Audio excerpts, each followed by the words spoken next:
শুরুটা করতে হবে এখান থেকে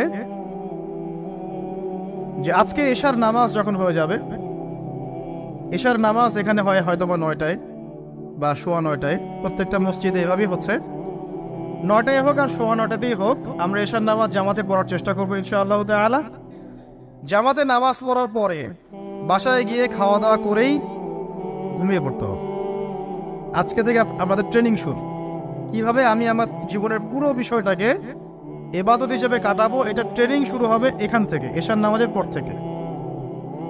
এই জায়গায় যদি আমরা ভুল করি, বা এই বিষয়টা শক্ত করে আঁকড়ে ধরতে ব্যর্থ হই, তাহলে বাকি সব কাজগুলো ভেস্তে যাবে। এটা ভালো করে মাথায় রাখবেন। প্রথম কাজ কি? এশার নামাজের পরে কি করবেন? ঘুমিয়ে যাবেন। এখন এশার নামাজের পরে যদি খাবার খান, তারপরে কিছুক্ষণ পড়াশোনা করে হাঁটাহাঁটি করে ঘুমাবেন, কারণ খাবার খাওয়ার সাথে সাথেই বিছানায় যাওয়া উচিত নয়। আর যদি এশার নামাজের আগেই রাতের খাবার খেতে পারেন, তাহলে সবচেয়ে বেশি ভালো।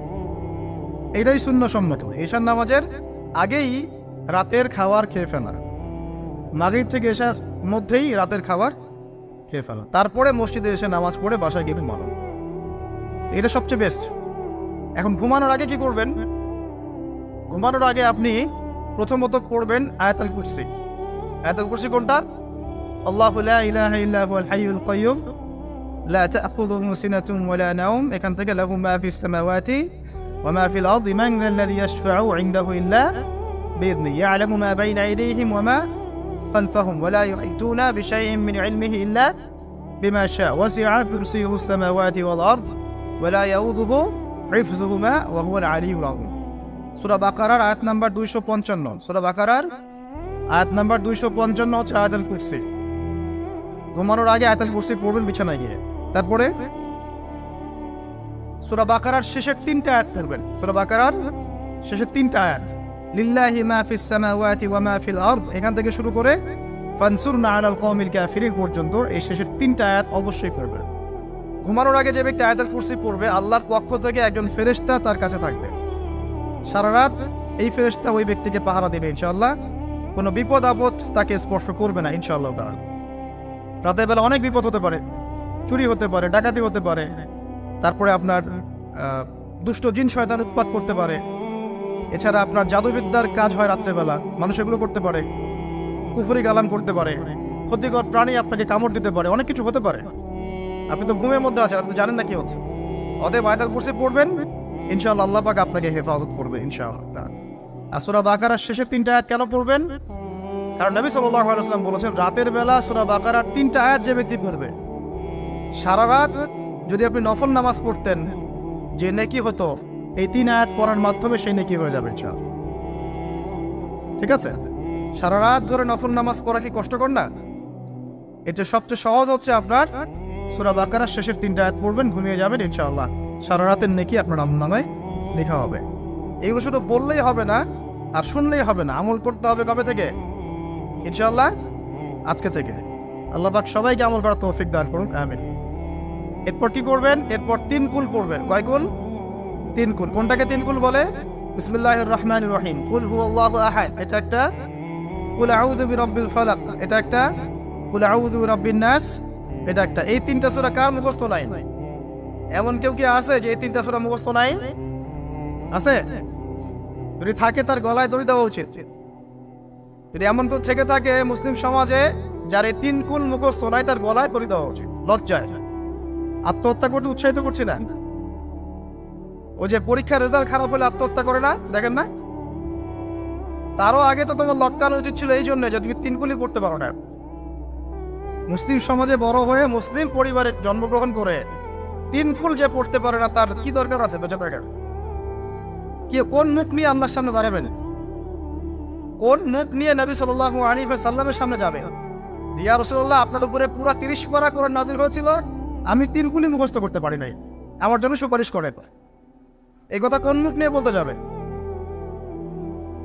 তবে কোরআন একটা কিতাব, আলহামদুলিল্লাহ।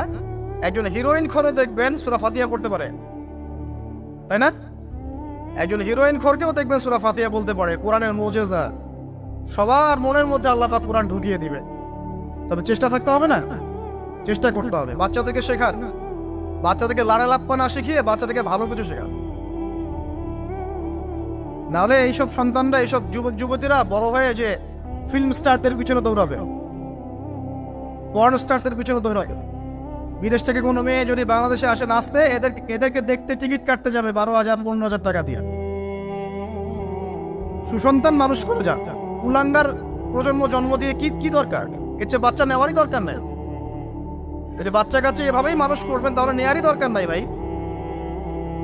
বন্ধা থাকেন, বিয়েই করার দরকার নাই আপনার। বাচ্চা তো মানুষ করতে পারছেন না। আল্লাহ পাক আমাদেরকে বোঝার তৌফিক দান। 3 কুল পড়ে ঘুমাবেন। 3 কুলের মধ্যে একটা সূরা ইখলাস, একটা সূরা ফালাক, একটা সূরা নাস। কি হবে এটা পড়লে? নবী সাল্লাল্লাহু আলাইহি ওয়াসাল্লাম বলছেন দৃশ্য বা অদৃশ্য, মানে যা দেখা যায় যা দেখা যায় না, এই দৃশ্য অদৃশ্যের জগতের কোনো ক্ষতি তাকে স্পর্শ করবে না। প্রোটেকশন, আল্লাহর পক্ষ থেকে প্রোটেকশন।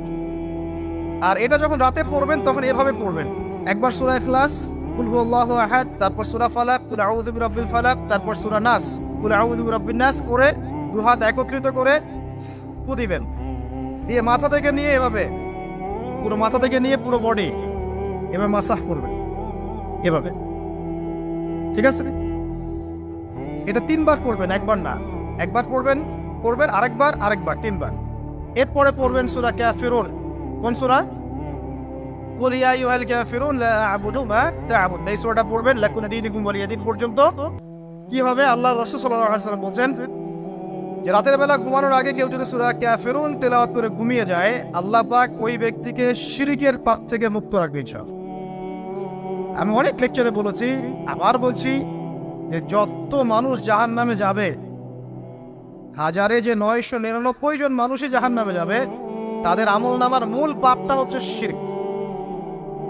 কথা বুঝতে পারছেন? এই যে হাজারে যে পুরো 99% মানুষ জাহান্নামে যাচ্ছে, এটা তো হাদিস। তার মধ্যে যারা জাহান্নামে যাবে তাদের আমলনামায় সবচেয়ে কমন যে পাপটা থাকবে সেটা হলো কি? শিরকের পাপ। কারণ শিরক ছাড়া আল্লাহ পাক যে কোনো পাপ তওবা করলেই যাকে ইচ্ছা মাফ করে দিতে পারে। শিরকরত অবস্থায় কোনো মানুষ যদি মারা যায় তাহলে সে ব্যক্তি জাহান্নামে যাবে, এটাই চূড়ান্ত। ইল্লা মাশাআল্লাহ। তো সূরা কাফিরুন যদি আপনি তেলাওয়াত করেন, আল্লাহ পাক আপনাকে শিরক থেকে বাঁচাবেন। শিরক সম্পর্কে বিস্তারিত জানার জন্য আপনি পড়েন কিতাবুত তাওহীদ। কোন বই? কিতাবুত তাওহীদ। এই বইটাকে পড়েন, দেখবেন এখানে শিরকের সমস্ত বিষয়গুলো লেখা আছে। কোন কোন কাজ করলে শিরক হয়, কোন কোন কথা বললে শিরক হয়, কি চিন্তা করলে শিরক হয়। মনে রাখেন, এই যুগে সবচেয়ে বেশি যে পাপে মানুষ ডুবে আছে এটা হলো শিরকের পাপ। শুধু শিরক নিয়ে আমি আলাদা লেকচার দিব ইনশাআল্লাহ, কারণ এখন শিরকের আলোচনা শুরু করলে আর প্রোডাক্টিভ নিশ্চয়ই আলোচনা করতে পারবো। এটা এত ডিটেলস একটা সাবজেক্ট। মনে রাখবেন, শিরক চিন্তায় হয়, কথায় হয় এবং কাজে হয়। এই 3 শ্রেণীর শিরকের বিস্তারিত বিবরণ দেওয়া আছে কিতাবুত তাওহীদ নামক একটা বই। বাজারে কিনতে পাওয়া যায়, পড়ে দেখবেন। আর কি? রাতের বেলা শোয়ার আগে পড়বেন 33 বার সুবহানাল্লাহ, 33 বার আলহামদুলিল্লাহ এবং 34 বার আল্লাহু আকবার। আল্লাহর পক্ষ থেকে আপনার শরীরে শক্তি আসবে। এটা যারা নিয়মিত আমল করে, আল্লাহর পক্ষ থেকে তাদের শরীরে শক্তি আসে। হ্যাঁ, কারণ এইটা রাসূল সাল্লাল্লাহু আলাইহি ওয়াসাল্লাম কাকে শিখিয়ে দিয়েছেন? তার মেয়ে ফাতিমা রাদিয়াল্লাহু আনহাকে। ফাতিমা রাদিয়াল্লাহু আনহা এবং আলী রাদিয়াল্লাহু আনহু, তারা দুজন গিয়েছেন আল্লাহর রাসূলের দরবারে, গিয়ে বলেছেন আমাদেরকে একজন দাসী বা দাস দিন। বাসার অনেক কাজ আমরা করতে পারি না, লাগে না কাজের মানুষ? নবী সাল্লাল্লাহু আলাইহি ওয়াসাল্লাম বলছেন যে আমি কি তোমাদেরকে এমন কিছু শিখিয়ে দিব যেটা তোমাদের এই দাস দাসের অভাব পূরণ করে দিবে, প্রয়োজন হবে না? অবশ্যই শিখিয়ে দিন। তখন নবীজি শিখালেন সাল্লাল্লাহু আলাইহি ওয়াসাল্লাম যে ঘুমানোর আগে 33 বার সুবহানাল্লাহ পড়বে, 33 বার আলহামদুলিল্লাহ এবং 34 বার আল্লাহু আকবার। তোমাদের দাস দাসের প্রয়োজন হবে না ইনশাআল্লাহ। ওর ব্যাখ্যায় অনেক ওলামায়ে কেরাম বলেছেন যে এটা নিয়মিত আমল করতে থাকলে রোগ ব্যাধি কম হয়, শরীরে শক্তি আসে, এনার্জি বাড়ে, আপনি নিজের কাজ নিজেই করতে পারবেন ইনশাআল্লাহ। আসুন সামনে যাই। এরকম ঘুমানোর আরো বেশ কিছু আমল আছে, আমি অল্প কয়েকটা বললাম, এগুলোই করা শুরু করেন, আল্লাহ তৌফিক দান করবেন। আর যদি পরে ওযু করে ঘুমাতে পারলে আরো বেশি ভালো হয়।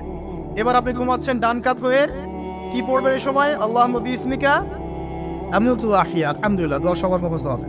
এবার ঘুমান, এই যে ঘুমাচ্ছেন আপনি 3 ঘন্টা বা 4.5 ঘন্টা বা 6 ঘন্টা, আপনার এই পুরো ঘুমটা হবে ইবাদত ইনশাআল্লাহ। এবং পবিত্র অবস্থায় ঘুমানোর অভ্যাস করতে থাকলে আল্লাহর পক্ষ থেকে আপনি সত্য স্বপ্ন দেখতে পারেন। এখনকার সায়েন্স এগুলো বিশ্বাস করে না, আর এই সায়েন্সকে নিয়ে আমার কোনো মাথা ব্যথাও নাই, কারণ এই আজকে একটা কথা বলে কালকে একটা কথা বলে, ঠিক আছে? আল্লাহর পক্ষ থেকে আপনি সত্য স্বপ্ন দেখতে পারেন।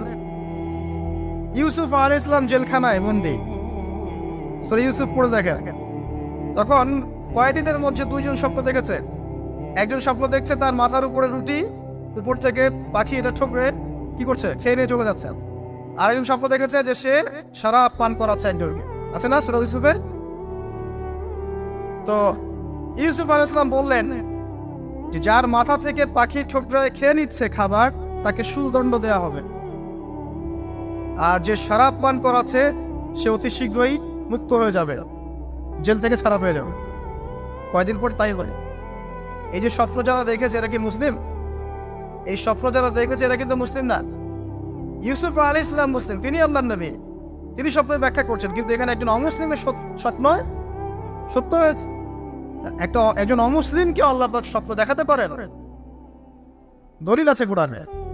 সত্য স্বপ্ন বলে একটা বিষয় আছে, যেটার জন্য অবশ্যই আল্লাহর পক্ষ থেকে নূর দরকার, স্বচ্ছ একটা মন দরকার, কনফিন সালিম দরকার, বেশি বেশি আমল দরকার, হ্যাঁ, আধ্যাত্মিকত্ব দরকার, আল্লাহর মারিফাত দরকার, তারপরে ইনশাআল্লাহ সত্য স্বপ্নের প্রশ্ন আসবে। সারাদিন টিভি দেখে, গান সিরিয়াল দেখে, গালিগালাজ করে, গীবত তহমত করে, খোঁচাখুচি করে, চুলাচুলি করে, এদের সাথে সত্য স্বপ্নের কি সম্পর্ক? এদের কিন্তু শয়তান স্বপ্ন দেখা। কথা বুঝতে পারছেন?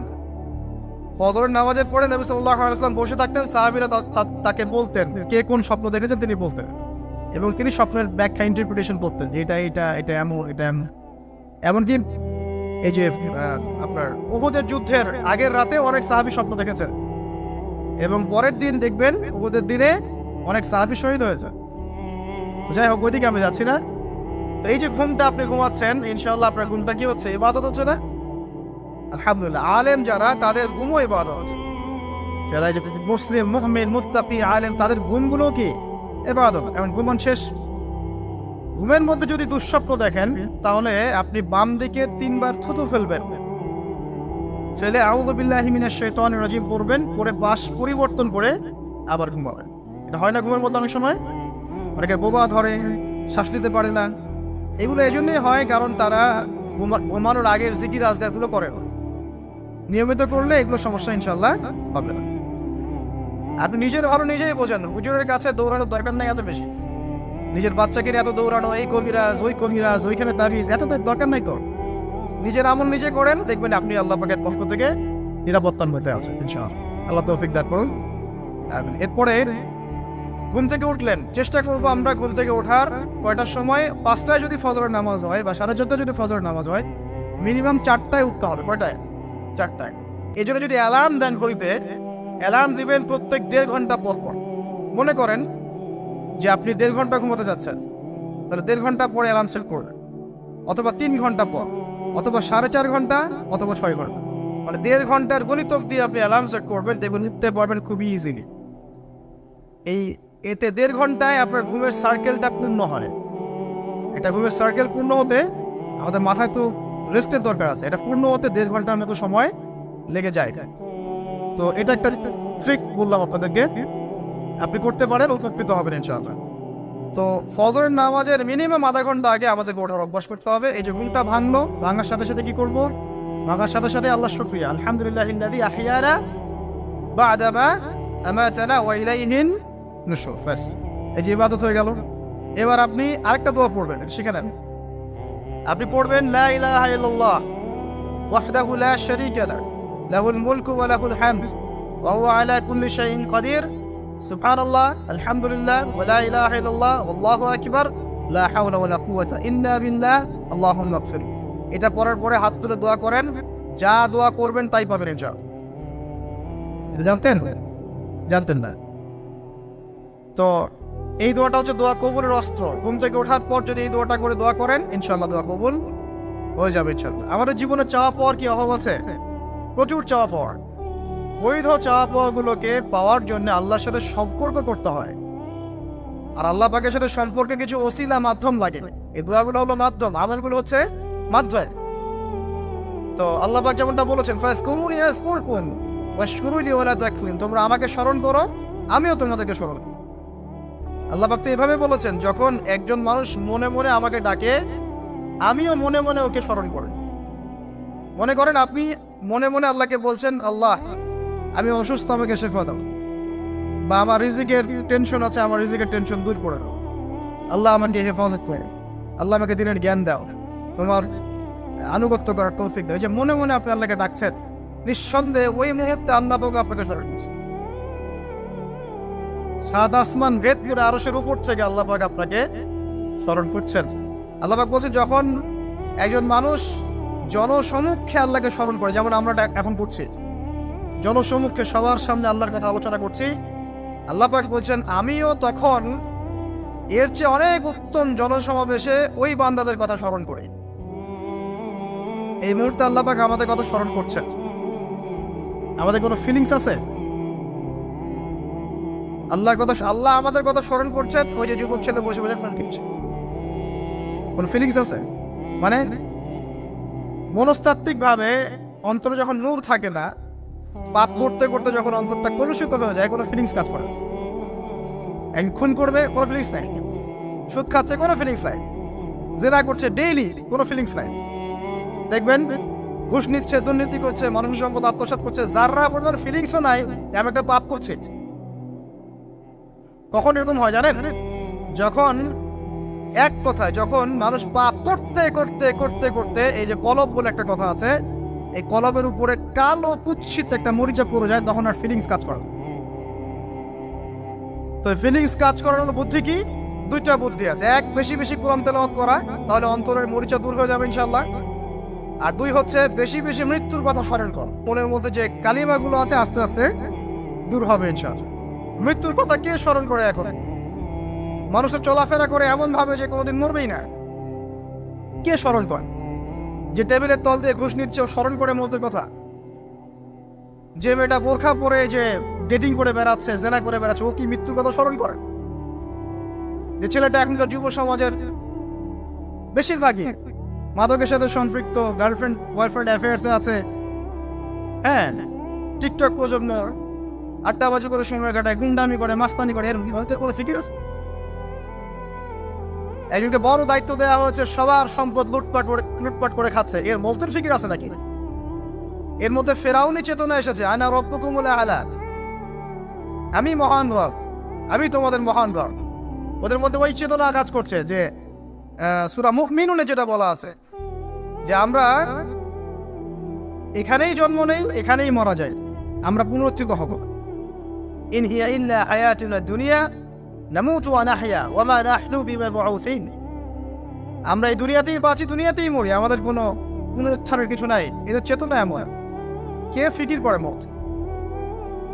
অথচ আপনি দেখছেন যে প্রতিনিয়তই কোনো কারণ ছাড়াই মানুষ নাই, কোনো কারণ লাগে না। এখন তো কারণ ব্যাখ্যা করতে আমরা পছন্দ করি, এই কারণে ওইটা হয়েছে, ওই কারণে এটা হয়েছে। এটাকে বলে কার্যকারণ তত্ত্ব। দর্শনের ভাষায় কি বলে? কার্যকারণ তত্ত্ব। এটা আপনারা ফিলোসফি পড়লে বুঝবেন। প্রত্যেকটা কাজের পিছনে একটা কারণ থাকে, আমরা কারণটা সার্চ করি বেশি। এখন কারণ ছাড়াই মানুষ ডেড। এই যাচ্ছে উপরে একটা সুন্দর করে বড় একটা পাথর ঝুলছে, সব পাস হয়ে যাচ্ছে ওখান থেকে। মানে রাস্তায় কাজ চলছে, উপরে আবার এটা ঝুলছেও, আর মানুষ আবার অন্য যাতায়াত করছে। যারা রাখছে ওদের ইন্টেলেকচুয়াল অবস্থা চিন্তা করেন, আর যারা আমরা উত্তল দিয়ে যাচ্ছি তারও অবস্থা চিন্তা করেন। বুদ্ধিভিত্তিক ভাবে আমরা কোন জায়গায় চিন্তা করেন? মানে মানুষ বিজি রোড দিয়ে যাচ্ছে, ওখানেই কাজ হচ্ছে, আবার যেখানে কাজ হচ্ছে দেখছি সেখানে আমরাও আবার তল দিয়ে যাচ্ছি। সবাই পাস হয়ে গেল, যাদের তাকদিরে লেখা ছিল মৌত, একদম মুহূর্তের মধ্যে শেষ। কি কারণ ব্যাখ্যা করবেন? কোনো সায়েন্স দিয়ে ব্যাখ্যা করতে পারবেন? পারবেন না। ওই ময়মনসিংহে ওই যে মহিলাটা যাচ্ছে, ট্রাক মেরে দিয়ে চলে গেল, মহিলার পেট থেকে বাচ্চা ফেটে পেট ফেটে বাচ্চা বের হয়ে গেল, বাচ্চা জীবিত, মা ডেড। সায়েন্স দিয়ে ব্যাখ্যা করতে পারবেন? এটাই তাকদির। একেই বলে তাকদির, যেটাকে সায়েন্স দিয়ে ব্যাখ্যা করা যায় না, বিজ্ঞান দিয়ে ব্যাখ্যা করা যায় না। এরকম ঘটনা কত ঘটছে। দুজন বসে আছে, হাজবেন্ড ওয়াইফ, হাজব্যান্ডের যাওয়ার কথা, হাজব্যান্ড ওয়াইফের গাড়িতে বসছে আর ওয়াইফ হাজব্যান্ডের গাড়ি ড্রাইভ করছে। আর এই হাজব্যান্ডের দুশ্মন যে ছিল সে টার্গেট করেছিল যে ওই লোকটাকে গুলি করে মারবে রাস্তায়। যেহেতু ওয়াইফ হাজব্যান্ডের গাড়ি ড্রাইভ করছে, রাস্তায় ওয়াইফ ডেড, হাজব্যান্ড জীবিত। তাকদির। তো তাকদিরকে কি আপনি এই ভাগ্যটা কি আপনি সায়েন্স দিয়ে ব্যাখ্যা করতে পারবেন? সম্ভব?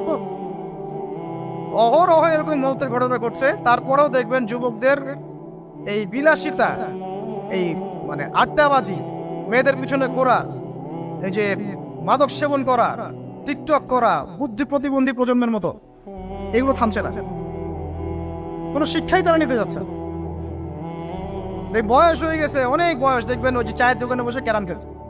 বুড়া মানুষ, তার হায়াতের কতদিন বাকি আছে আল্লাহ ভালো জানেন। দেখবেন বিদ্যুৎ কোনো টেনশনই নাই, ক্যারাম বোর্ড খেলছে, লুডো খেলছে। দেখেন আর যে আপনাদের গ্রামাঞ্চলে যে চায়ের স্টলগুলো আছে, দেখবেন ওই যে টিভি ছেড়ে রেখে দেখে ঘন্টার পর ঘন্টা টিভি চলছে, মানুষ চা খাবে 1 কাপ আর টিভি দেখবে 5 ঘন্টা। ওর যে হায়াতের কোনো মূল্যই তার কাছে না। আল্লাহ পাক তাকে একটা সময় দিয়ে পাঠিয়েছেন, কোনো ফিলিংসই নাই। অথচ মানুষ প্রতিদিন, দিনে রাতে, প্রত্যেক দিন মানুষ অহরহ মারা যাচ্ছে। যাদের ভিতরে মৌতের চিন্তা আছে তারা কিন্তু পাপ কম করলেও ফিরে আসে আল্লাহর দিকে, কারণ তাদের প্রতি মৌতের ফিকির আছে। আর যাদের মৃত্যুর কোনো চিন্তা নাই, তারা এই রাজনীতি বলেন, অর্থনীতি বলেন, সমাজনীতি বলেন, আর এই পরিবার আর ধর্ম বলেন, সমস্ত ক্ষেত্রে পাপ করে বেড়াবে, কোনো ফিকির না। আল্লাহ পাক আমাদেরকে মৌতের ফিকির করার তৌফিক দান করুন এবং পরকালের জীবনটাকে আসল জেনে দুনিয়ার কাজগুলো করার তৌফিক আল্লাহ পাক দান করুন। আসেন, তো এবার আপনি শুকরিয়া আদায় করছেন, আলহামদুলিল্লাহিল্লাযী আহইয়ানা বা'দা মা আমাতানা ওয়া ইলাইহিন নুশুর। আধা ঘন্টা আগে ঘুম থেকে উঠেছেন, এখন কি করবেন? বাথরুমে যাচ্ছেন। এই বাথরুম করাটাকে দুনিয়াবি কাজ না, এই কাজটা ইবাদত হবে যদি আমি ঢোকার সময় বাম পা দিয়ে ঢুকি আর বলি, কি বলি? আল্লাহুম্মা ইন্নী আউযু বিকা মিনাল খুবসি ওয়াল খাবাইস। এখন বাথরুম করতে আপনার 10 মিনিট লাগুক আর 15 মিনিট লাগুক আর 5 মিনিট লাগুক, এই পুরো সময়টা নেকি পাবেন।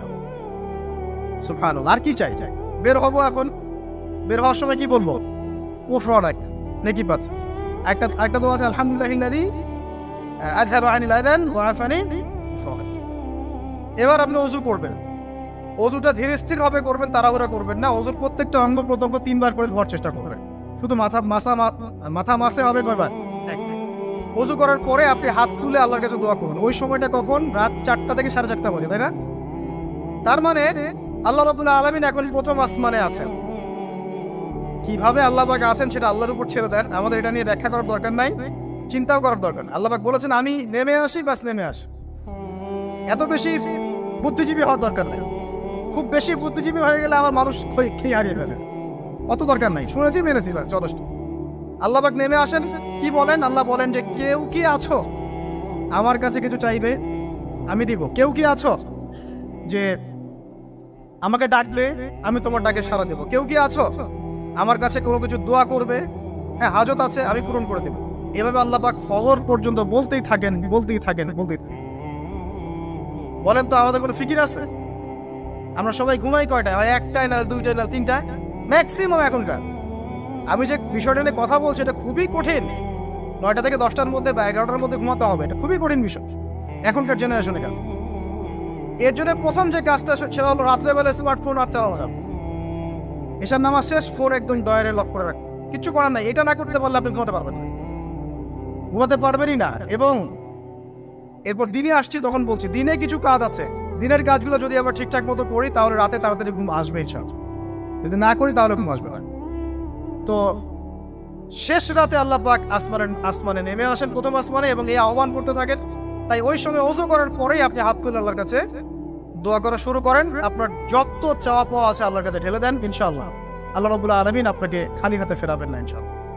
আল্লাহ পাক তো এমন করে বলেছেন যে কেউ হাত তুলেছে আল্লাহর কাছে আর আল্লাহ পাক সেটাকে খালি ফিরিয়ে দিবেন, এটাতে আল্লাহ লজ্জা বোধ হয়। কথা বুঝতে পারছেন? আমাদের যাদের অনেক সম্পদ আছে বা সামর্থ্য আছে এবং মন আছে বড়, তাদের কাছে যখন কেউ সাহায্য চায় আপনার খালি ফিরাইতে লজ্জা লাগে না? আপনার মনে হয় না যে চাইলো এত করে কিভাবে না করে ফিরাই? আছে না এমন মানুষ? আছে না?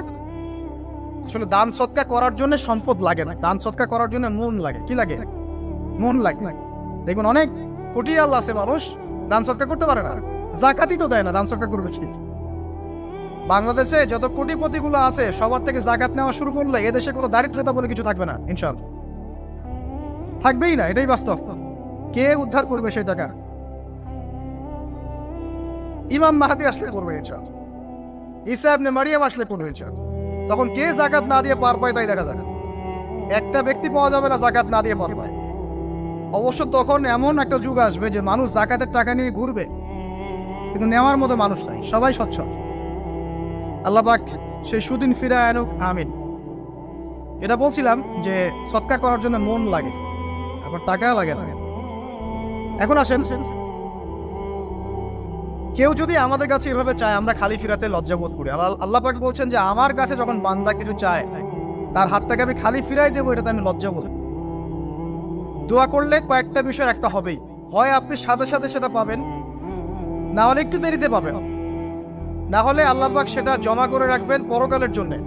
পরকালে যখন আপনি দাঁড়াবেন আল্লাহর সামনে, আল্লাহ বলবেন দুনিয়াতে তুমি এই বিষয়গুলো চেয়েছিলে, আমি দুনিয়াতে দেই নাই, পরকালে তোমার জন্য সঞ্চিত রেখেছি, এখন না। তখন মানুষ কি বলবো জানেন?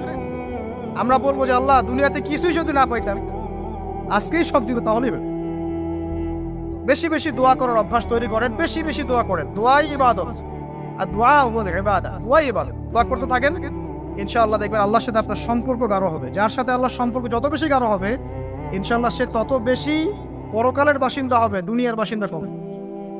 আল্লাহ পাকে নূর এবং মারিফত অর্জন করতে পারবে ইনশাআল্লাহ তাআলা। এবারে আমরা কি করব? এবার মিনিমাম 2 রাকাত নামাজ পড়ার চেষ্টা করেন।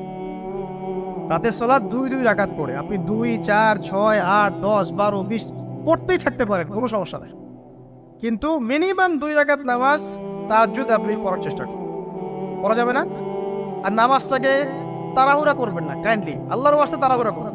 রিল্যাক্সে কিরাত করেন, কিরাত পড়েন, রুকুতে সময় দেন, সেজদায় সময় দেন, 2 সেজদার মাঝখানে সময় দেন, শেষ বৈঠকে দোয়াগুলো করেন, তারপর ধীরে স্থিরভাবে সালাম ফিরান, হাত তুলে দোয়া করেন, সময় দেন। কারণ আমি কি বলছি, সূরা যারিয়াতের 56 নম্বর আয়াতে আল্লাহ পাক বলেছেন দুনিয়াতে পাঠিয়েছি শুধু আল্লাহর ইবাদত করার। তো যে কারণে এসেছি এটাতে এত তাড়া কিসের? অনেক মসজিদে নামাজ পড়লে মনে হয় ইমাম সাহেবকে বলি যে আপনার কি পেশাব পায়খানার চাপ নিয়ে নামাজ পড়ান? এমন অনেক মসজিদে নামাজ পড়েছি, মনে হয় ইমাম সাহেবকে ডেকে একটু কানে কানে বলি যে ভাই আপনার কি পেশাব পায়খানার চাপ আছে? মানে 4 রাকাত নামাজ 3 মিনিটের শেষ, 4 রাকাত নামাজ 4 মিনিটের শেষ, এত তাড়াহুড়ার কি আছে? হ্যাঁ, জামাতে নামাজ সংক্ষিপ্ত করতো, তাই বলে কি এত সংক্ষিপ্ত নাকি? রুকু করার টাইম পাওয়া যায় না, সিজদা করার টাইম পাওয়া যায় না?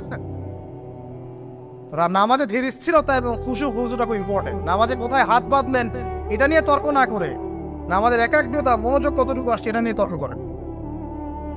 ভিতরের রূহটাই আসল, আধ্যাত্মিকত্বটাই আসল। হ্যাঁ, একজন ভাই হাত বেঁধেছে মনে করেন এখানে, কেউ বেঁধেছে এখানে, এটা নিয়ে ঝগড়া করেন। দেখেন নামাজে কতটুকু ফোকাস, মনোযোগ কতটুকু থাকছে, কতটুকু নামাজে আপনি দোয়া করতে শিখছেন, সেজদায় আল্লাহকে পাইতে শিখছেন। নামাজ পড়ে কি ফিল হচ্ছে যে আমি আল্লাহর সাথে কথা বলছি, আল্লাহ আমার কথা শুনছেন?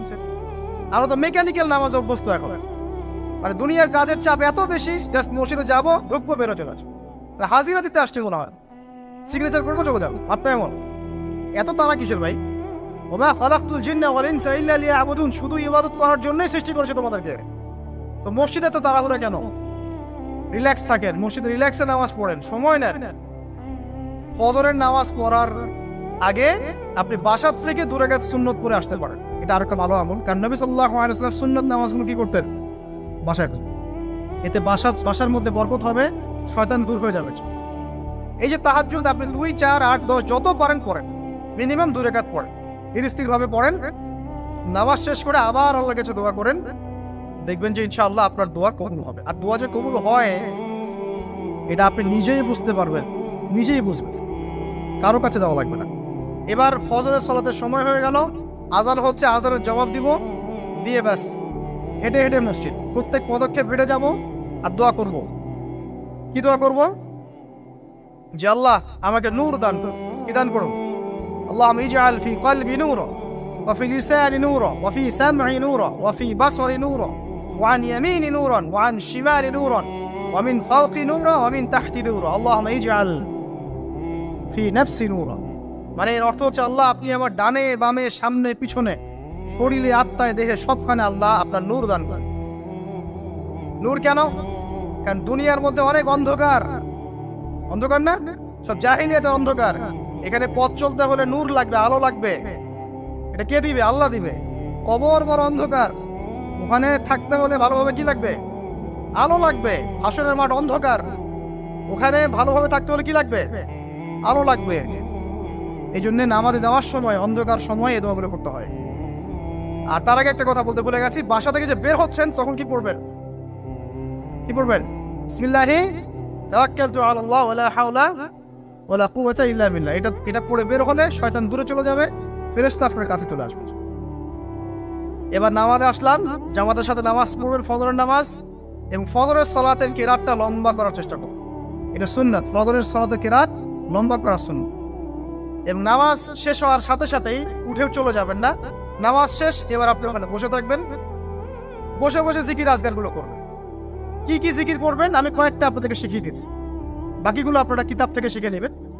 সালাম ফেরানো শেষ, প্রথমে একবার আল্লাহু আকবার, তারপর 3 বার আস্তাগফিরুল্লাহ আস্তাগফিরুল্লাহ আস্তাগফিরুল্লাহ। এরপরে পড়বেন আল্লাহুম্মা আনতাস সালাম ওয়া মিনকাস সালাম তাবারাকতা ইয়া যাল জালালি ওয়াল ইকরাম পড়বেন। তারপর আল্লাহুম্মা আইন্নি আলা যিকরিক ওয়া শুকরিকা ওয়া হুসনি ইবাদাতিক। এরপরে পড়তে পারেন আয়াতুল কুরসি, যেটা একটু আগে বলেছি, তাসবিহাত সুবহানাল্লাহ আলহামদুলিল্লাহ আল্লাহু আকবার 33 পরে কালিমা শাহাদাত, অথবা 10-10-10ও পড়ার দলিল আছে।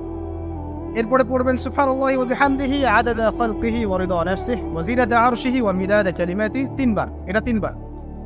তারপর 3 কুল 3 বার করে, সূরা ইখলাস 3 বার, ফালাক 3 বার, নাস 3 বার, সূরা হাশরের শেষ 3 আয়াত একবার।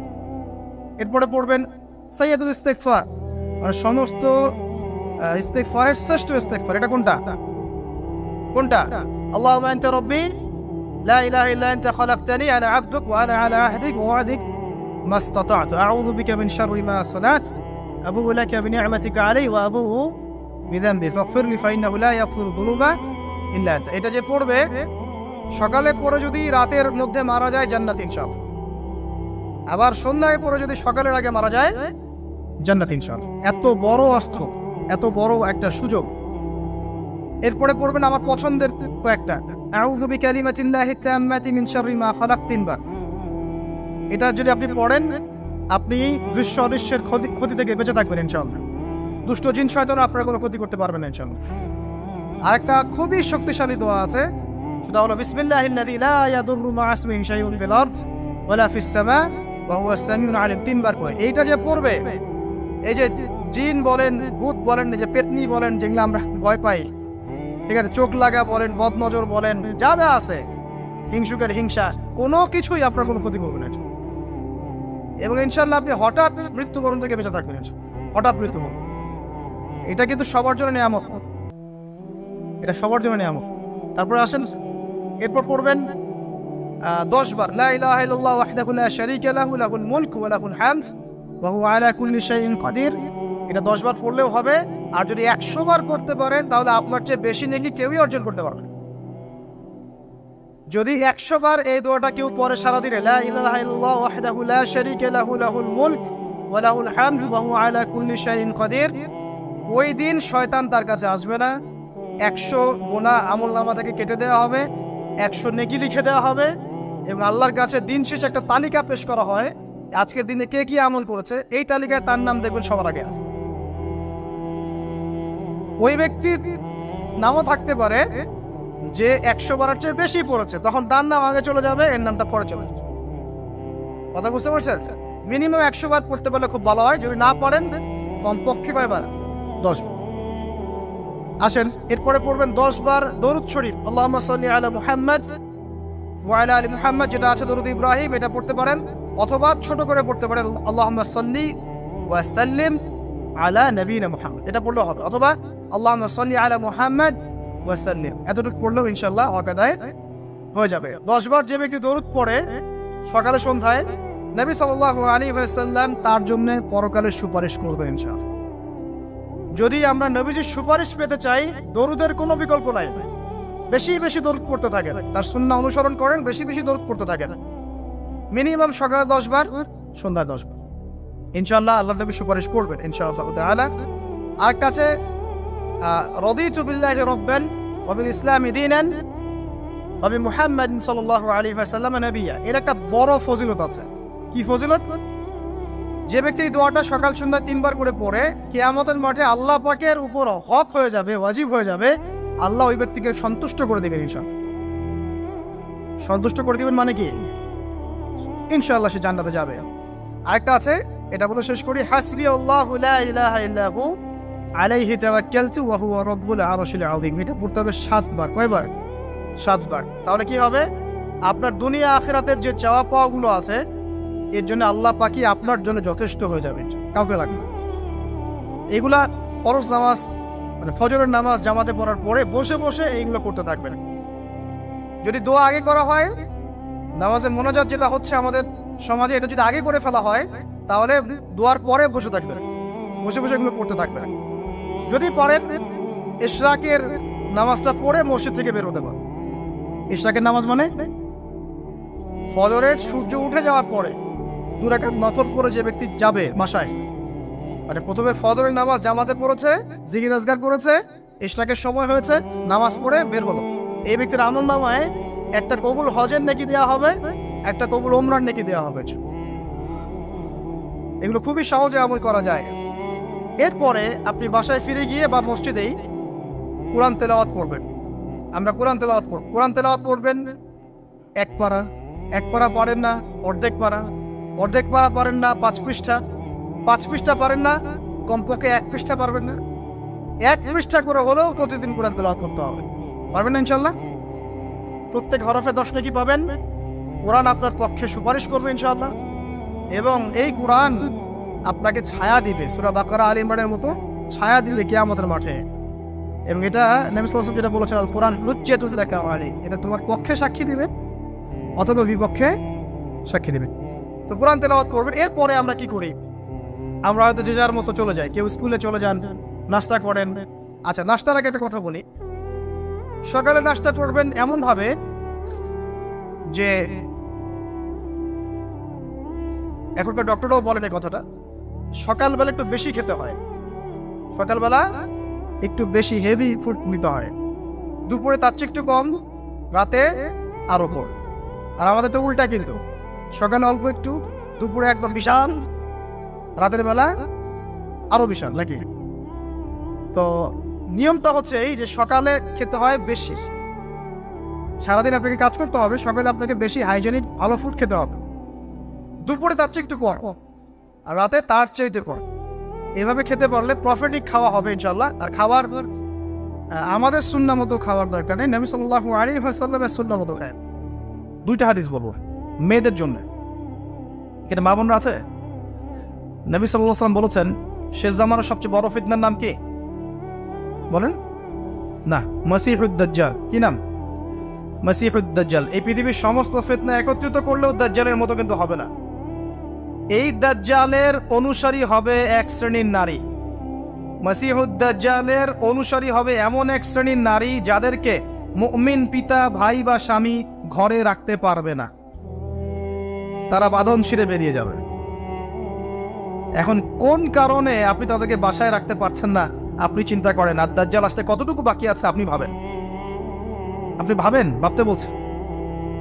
আরেকটা হাদিস নবীজি বলেছেন, আমি এক শ্রেণীর নারীর কথা বলছি যাদেরকে আমি এখনো দেখি নাই, মানে 1400 বছর আগে তারা ছিল না পৃথিবীতে, তারা আসবে এক সময়, যারা জান্নাতে যাবেও না, জান্নাতের গন্ধ পাবে না, যদিও জান্নাতের গন্ধ 70 বছরের পর থেকে পাওয়া যায়। কারা তারা? নিসাউন কাসিয়াতুন আরিয়া, এমন নারী যারা কাপড় পরেও নগ্ন থাকে, কাপড় পরেছে বাট নগ্ন, মানে কাপড় পরার পরেও শরীরের সমস্ত কাঠামো দেখা যায়, বোঝা যায় জান্নাতে যাবে না, ঘ্রাণও পাবে না। মুইলাতুন মামেলাত, এরা নিজেরাও আকৃষ্ট হয়, অন্যকেও আকৃষ্ট করে, মনে আছে না? 4 নাম্বার, নারীর অবমাননা। এটা কি ওই আইয়ামে জাহিলিয়াতকে হার মানায়নি? একটা আন্ডারওয়্যার কিনতে যান, কার ছবি থাকে? কার ছবি থাকে? ওই ছবি আন্ডারওয়্যার তো পরবেন আপনি, ওখানে মহিলা কি করছে?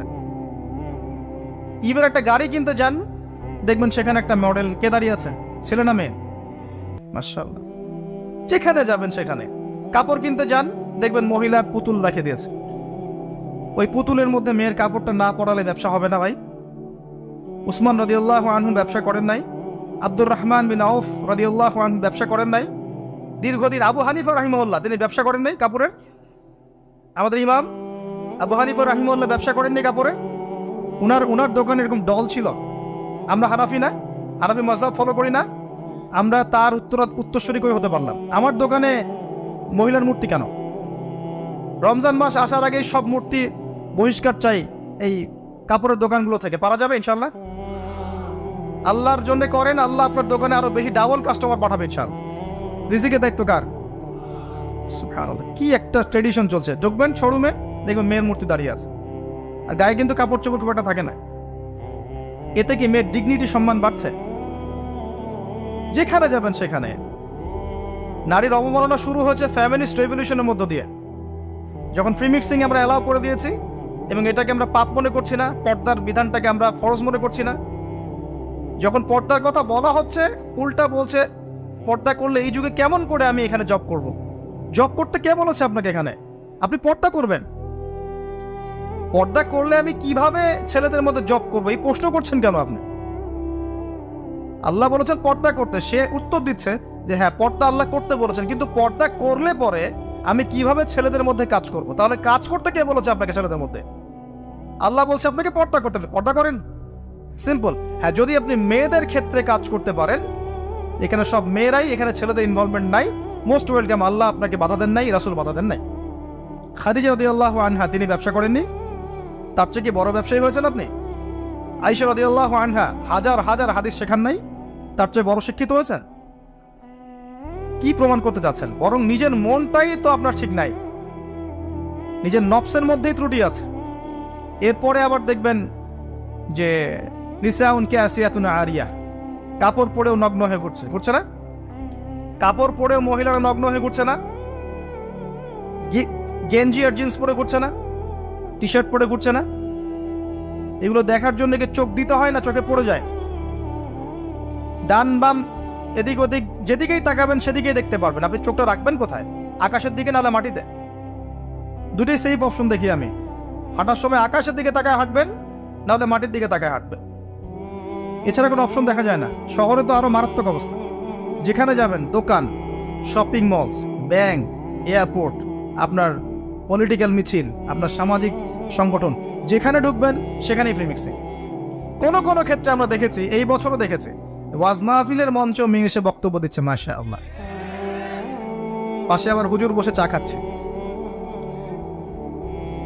চা না কফি আল্লাহ ভালো জানেন। সুবহানাল্লাহ। এগুলো আসলে হাসির বিষয় নয়। বিষয়টা হচ্ছে কাঠামোটা নষ্ট হয়ে যাবে তখনই যখন আমরা ফ্রি মিক্সিং অ্যালাউ করে দিব। এরপরেও ধর্মের নামেও আমরা কোনো কোনো ক্ষেত্রে মেয়েদেরকে বঞ্চিত করছি না। মেয়েরা দিন শিখতে চাচ্ছে, আমরা কিন্তু অ্যাক্সেস দিচ্ছি না। কোরআন হাদিস শিখতে চাচ্ছে, তাদের জন্য উপযুক্ত প্রতিষ্ঠানগুলো করতে পারছি না, করতে পারলেও খুব সংখ্যায় কম।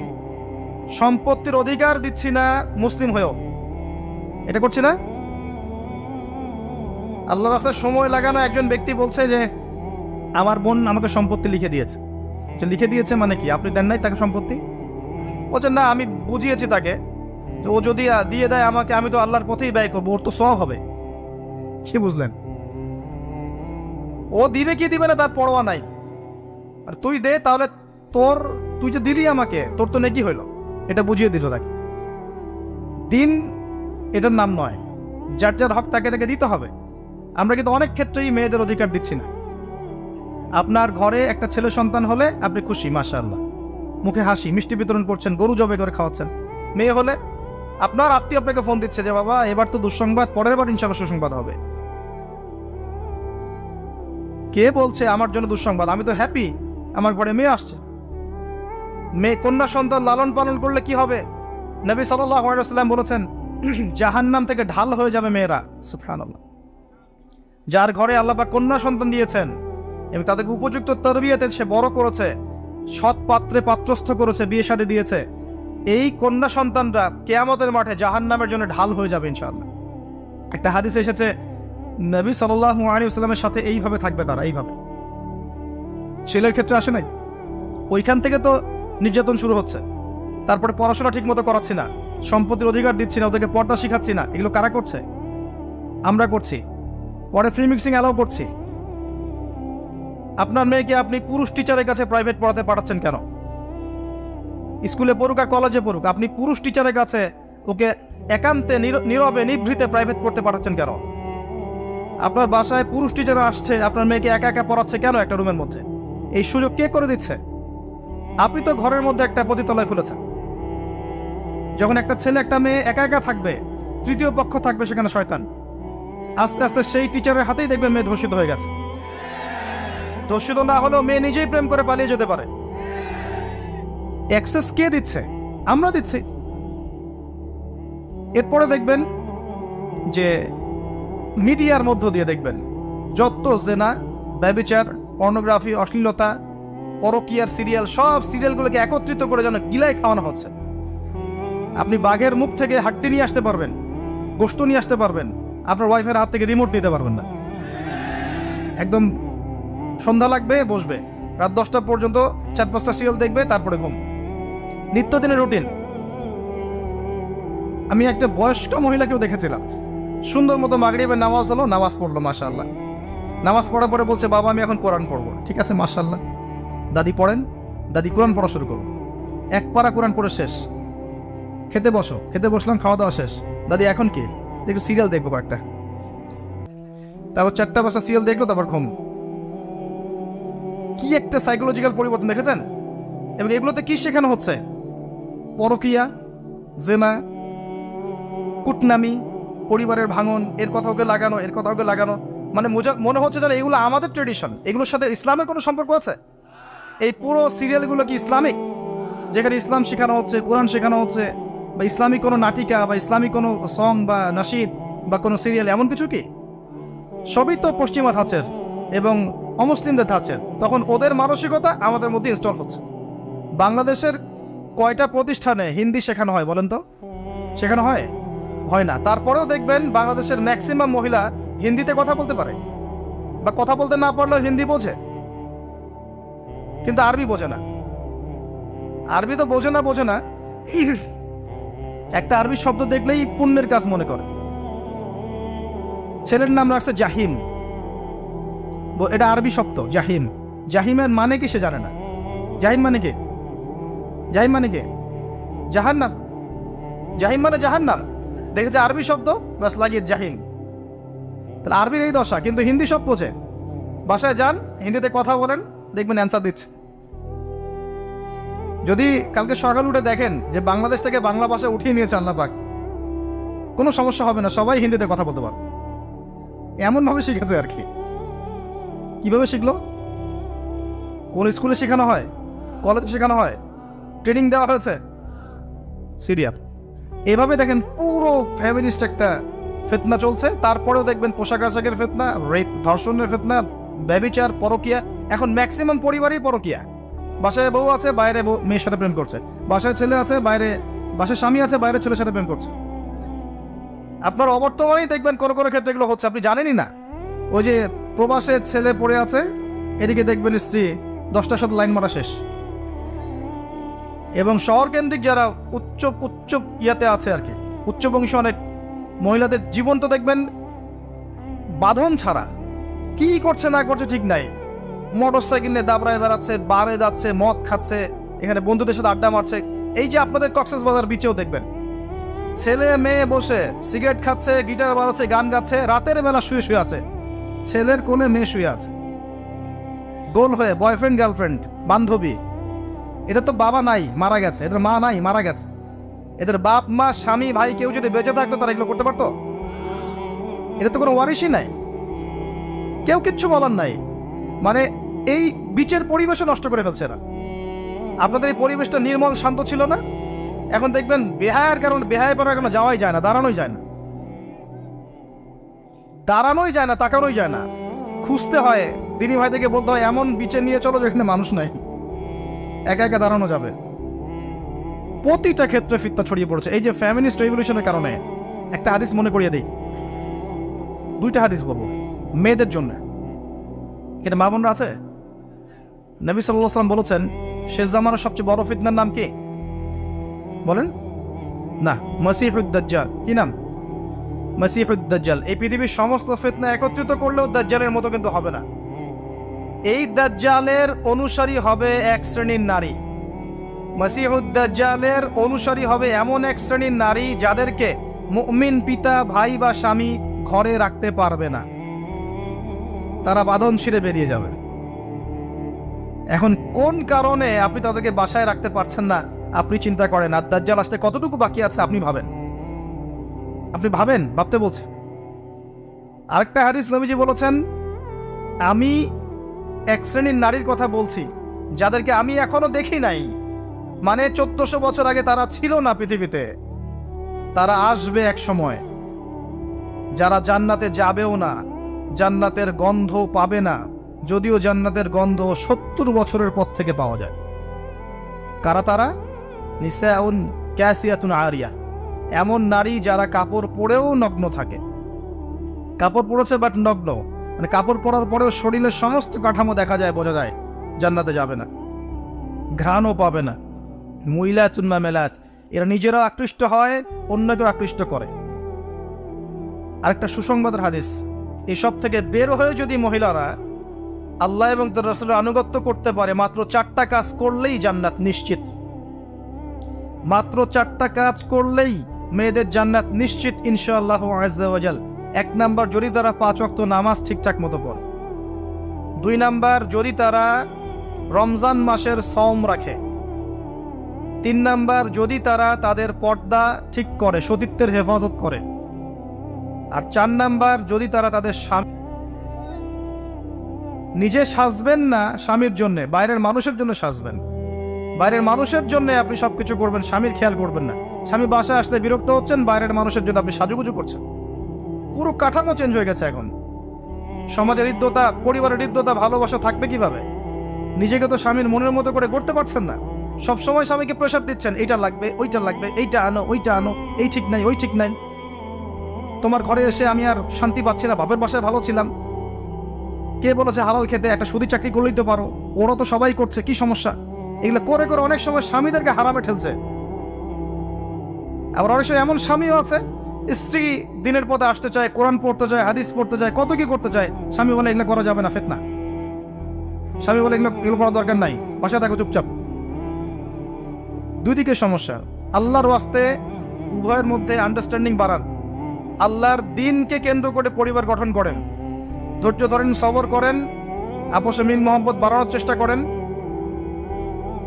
ইনশাআল্লাহ তাআলা ওই পরিবার থেকে ওমর এবং খালিদ রাদিয়াল্লাহু আনহুমা, তাদের মতো সাহাবীর মতো সন্তান জন্ম হবে ইনশাআল্লাহ। সমস্যা বলতে গেলে রাত শেষ হয়ে যাবে আর কি। আমি এক একটা টপিক নিয়ে কথা বলতে পারছি না। এই যে ফিতনার কথাগুলো বলছিলাম, এই মহিলাদের ফিতনা ওই সময় যেমন ছিল এই সময় আছে। 4টা কাজ নবীজি করতে বলেছেন মেয়েদের ভালোর জন্য। তাদেরকে বলেছেন জান্নাতের যে কোনো দরজা দিয়ে ইচ্ছা তুমি ঢুকতে পারবে যদি 4টা কাজ করো: সালাত, সওম, পর্দা এবং স্বামীর আনুগত্য। স্বামী যদি আপনাকে খারাপ কোনো কাজ করতে বলেন, পর্দার খেলাফ কিছু করতে বলেন, বা এমন কোনো কাজের আদেশ করেন যেটা কোরআন সুন্নাহর বিরোধী, তখন আপনি তার কথা মানবেন না। এটা না মানাই হচ্ছে আপনার জন্য ফরজ। তখন তার কথা আপনি মানবেন না। তো প্রিয় ভাইরা, আমি ইনশাআল্লাহ পারিবারিক বিষয়গুলোকে নিয়ে ডিফারেন্ট কোনো লেকচারে ডিটেলস কথা বলবো। আজকে আমি এত কথা বলতে পারছি না, অনেক কথা আছে মনের মধ্যে জমানো আপনাদেরকে বলার জন্য, ফ্যামিলিগত বিষয়। কারণ ফ্যামিলিগুলো এখন এক একটা জাহান্নামের টুকরা হয়ে যাচ্ছে, এবং এত ফিতনা ছড়িয়ে পড়ছে ফ্যামিলিগুলোর মধ্যে, বাবায়, মায়ে, স্ত্রীতে, স্বামীতে, ভাইয়ে, বোনে, সন্তানে, যে আমরা আর সেই নববী পরিবারগুলো পাচ্ছি না। আর পারিবারিক বন্ধনগুলো যখন ভেঙে যাচ্ছে তখন দেখবেন সমাজে ফিতনাগুলো বাড়ছে। আমরা দোয়া করি আল্লাহ পাক মেয়েদেরকে 4টা কাজ ঠিকঠাক মতো করার তৌফিক দান করুন, আমিন। অনেকেই মেয়ে প্রশ্ন করে যে আপনি তো বলছেন 3 নাম্বার কাজটা হচ্ছে মেয়েদের পর্দার কথা, এই বিষয়টা ডিটেলস বলবেন। ডিটেলস আমার চেয়ে মুফতি সাহেবদের কাছে শুনবেন, আমি 4টা কথা বলবো খালি। 1 নাম্বার, প্রিয় বোন, আপনি আপনার পোশাকটা এমন করবেন না যেই পোশাকটা পরার পরেও শরীরের কাঠামো বোঝা যায়। সেটা বোরখা হলেও চলবে না। এমন বোরখা চলবে না যেই বোরখা পরে আপনার শরীরের কাঠামোটা বোঝা যায়। আমার হাত কতটুকু মোটা কি চিকন এখান থেকে বোঝা যাচ্ছে? যাচ্ছে না? যাচ্ছে না? এরকম পোশাক পরা যাবে না। এটা হাত না হয়ে অন্য যে কোনো অঙ্গ হতে পারত। আমার মনে হয় আর খুলে বলার প্রয়োজন নেই। এমন পোশাক পরা যাবে না যে পোশাক পরার পরেও এভাবে শরীরের কাঠামো বোঝা যায়। 1 2 হচ্ছে এমন পোশাক হবে না যেটা পরার পরেও অঙ্গ দেখা যায়। আমার এই কাপড়ের ভিতর থেকে কি আমার গায়ের রং বোঝা যায়? আমার হাত দেখা যায়? এমন কাপড় দিয়ে পোশাক বানাতে হবে যে কাপড় পরলে ভিতরের অঙ্গ দেখা যায় না। যদি দেখা যায় পর্দা হয় নাই, বোরখা পরলেও হয়নি। 3 নাম্বার, নারীরা পুরুষের কোনো পোশাক পরতে পারবে না। আপনি জিন্স পরতে পারেন না, আপনি গেঞ্জি পরতে পারেন না, এগুলো পরে রাস্তায় হাঁটতে পারেন না, আপনি টি শার্ট পরতে পারেন না। ছেলেদের কোনো পোশাক আপনি পরতে পারবেন না, মেয়েদের শালীন পোশাক আপনাকে পরতে হবে। 4 নাম্বার, অমুসলিমদের সাথে সাদৃশ্য আছে, তাদের রিলিজিয়নের সাথে সাদৃশ্য আছে এমন কোনো পোশাক আপনার পরা যাবে না।